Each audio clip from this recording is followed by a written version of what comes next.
That will move on to our final question. So if we accept that aid and dying is deemed compassionate and permissible in cases of extreme suffering, do and will physicians have the responsibility to provide to patients experiencing extreme suffering and unable to make the request? Dr. Schneiderman? I'm sorry. Unable to make requests. I can't see. Yes, unable to make the request. But are suffering really severely? Yeah, I think that's a little long. I mean, by the way, that statement that in Belgium and the Netherlands, patients were given euthanasia without their permission. These are patients who were incapable of giving permission. And there was a long effort, considerable effort, to establish that this patient was suffering, but could not express that. And what's ironic is that as we are becoming more and more convinced that mental anguish is as important as physical anguish, we hear, oh, we've got to make this distinction. Somebody could be allowed to die if he has cancer, but not if he has intractable psychiatric problems that cause unrelieved suffering. And that's what was done in Belgium, and I think probably also in the Netherlands. But they are saying yes.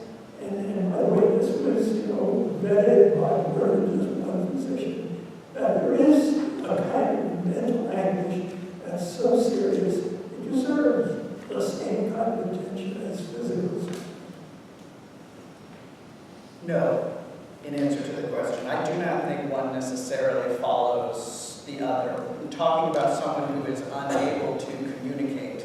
We're getting into value judgments, and we're getting into, I consider, and in fact I cringe a little bit when I hear the phrase good death, because good death to me is a very dangerously value-driven concept. My idea of a good death is very different from yours and yours and yours and yours.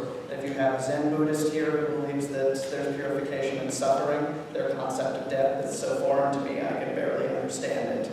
And so when I start layering on my value judgments around what is good and what is bad, and people who cannot communicate with me in dialogue, that's when we get into territory that is too dangerous.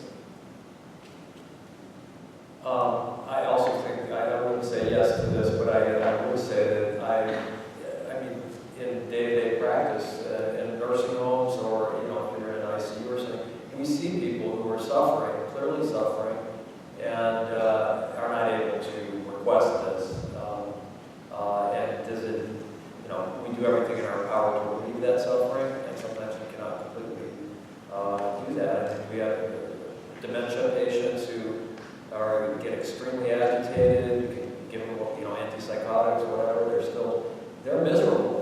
They are not having a good time. And does that mean I feel like it should be my job to take their life? Absolutely not. I mean, I'm going to keep trying and try other things, but I don't know. I just feel like I can't take that lead. I know that there's been a variety of people that have gotten involuntary euthanasia in the Netherlands, and one group specifically that was infants, newborn infants that have, hopeless disabilities. They clearly can't give the permission. They're not really in a position to have, psychological language or existential language, but there's a variety of situations where they're rather free with involuntary euthanasia there. And the more that one hears about it, the less it sounds like American standards. But we don't, I think it's fair to say that we don't have any evidence now that things like that are happening in Oregon, but we also don't have, or the other states where it's been legalized, but we also don't really have objective data, transparent data to really look at the process and see. Because, obviously our culture is different on the West Coast than it is in the Netherlands. But, could we be there in 20 years? We don't really know, and we don't know enough about the process the way it's happening.